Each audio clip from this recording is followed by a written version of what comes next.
Ladies and gentlemen, tonight, the fine art of murder. We're going to contrive a whodunit and put the solution up to you. You will have the assistance of such distinguished experts as Arthur Conan Doyle and Edgar Allan Poe and Rex Stout. When we've cleaned that up, we shall go for a walk through the woods of Sweden with our favorite European filmmaker, Arne Suxdorf, and his little son. But first we come to a lady who has awful trouble with most things in life, and especially with people who write songs about place names.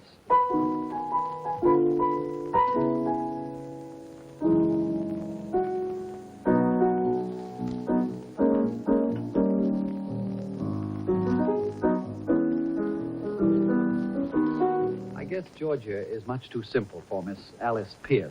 She prefers to sing about Massachusetts.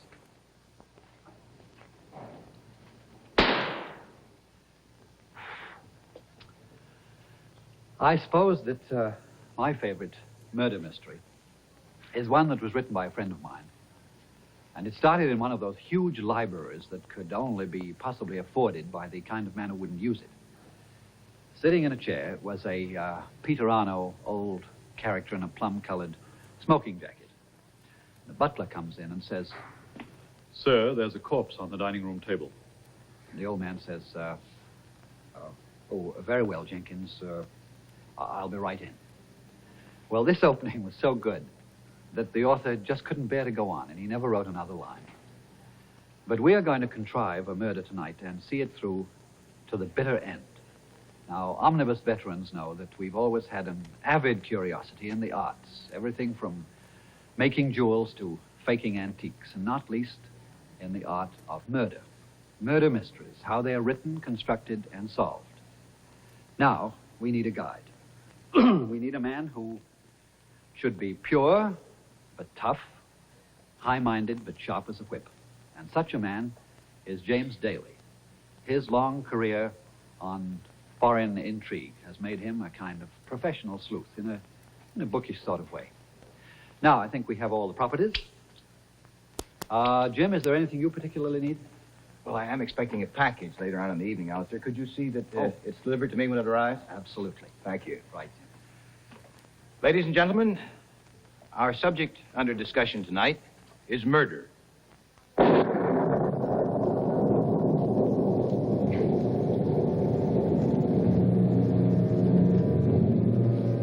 For your edification, we have arranged a murder.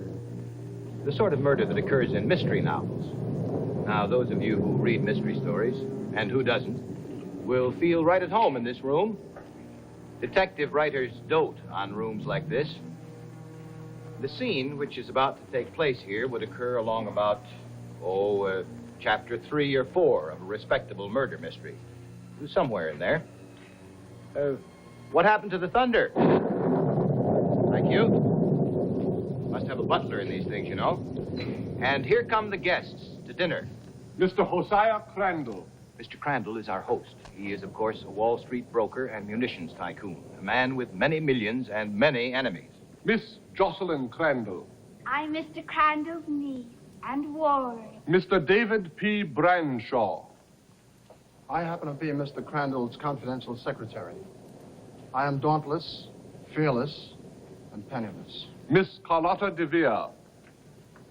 I'm Mr. Crandall's, how shall I say it, Mr. Crandall's great and good friend.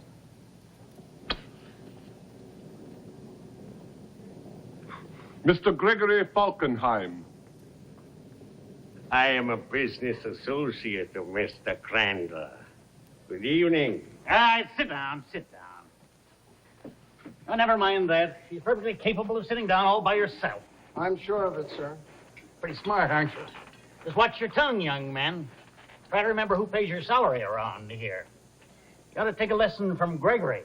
Gregory doesn't hold any chairs for ladies, do you, Gregory? The ladies never seem to welcome my offers of assistance. Isn't it a little early in the meal to start drinking, my sweet? Doesn't do that delicate palate any good, does it? Oh, darling, a sip before food is good for the palate. That's absolutely true, Hosea. Well, you two ought to know. I bow to the connoisseurs.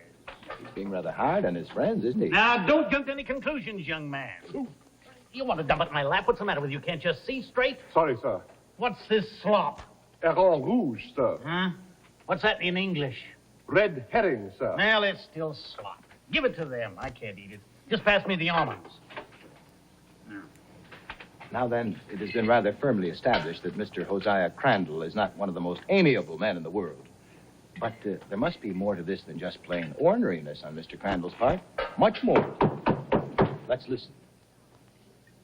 I suppose you've all been wondering why I asked you here tonight. Now, why should we wonder about that, Hosea? You enjoy our company. Shut up. You're not fooling me. You're burning up with curiosity, every one of you. Mr. Branshaw, will you please stop dumping ashes all over the tablecloth? Uncle! You two, you're smoking like a chimney. What makes you so restless tonight, huh? Well, All right. Here it is. The day after tomorrow, I'm going away. Out of town. Don't know how long. But certain matters I want to clear up before I go. Jocelyn, you first. Jocelyn, I may look like an old fool, but I'm a long way from being one. Do you think I didn't know you've been carrying on with David here? Uncle Hosea, this is not at the time. This is the time and the place, and I'm telling you here and now, I object to any niece of mine carrying on with a hired help. Uncle Hosea, how could you say... Yes, carrying on with a hired help. I pay him good money to be my secretary, not to hold hands with my niece in the conservatory. See here, Mr. Crandall, I won't allow you anyone else... Shut up! I'm not talking to you. Jocelyn, it's no secret that after I die, you come into a handsome heritage. Now, let me tell you this.